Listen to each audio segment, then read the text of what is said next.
Next, we're going to talk about sample size.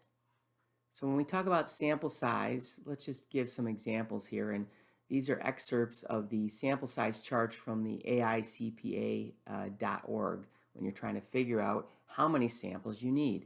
So if we got a 5% ARO and a 95% confidence level, then essentially you would, in a situation, common standard, first off, let me recognize, is 30. So usually you can count on 30, and you'll see that for the most part, 30 gets you there. But when you start to get into, I really want a very low estimated exception risk, and I have a lower tolerance risk, I'm going to want more like 60 or 59 units in this case. But you can see, for the most part, 30 is very common.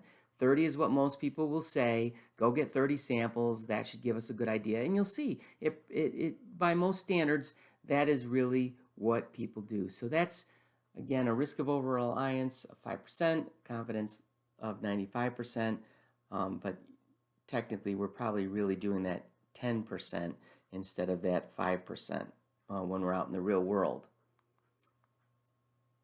So now when we go into the 10% and 90% confidence, you'll see right again that flows into that 30 realm. So even though it's 22, 25, 34, you'll see it's still within that 30 zone. So most times when you go out and you do an audit, people are just going to say do 30.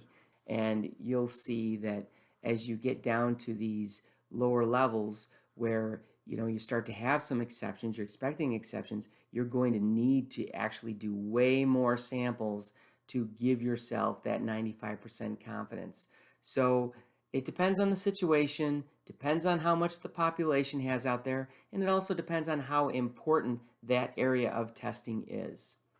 So I hope that helps you understand calculating sample size.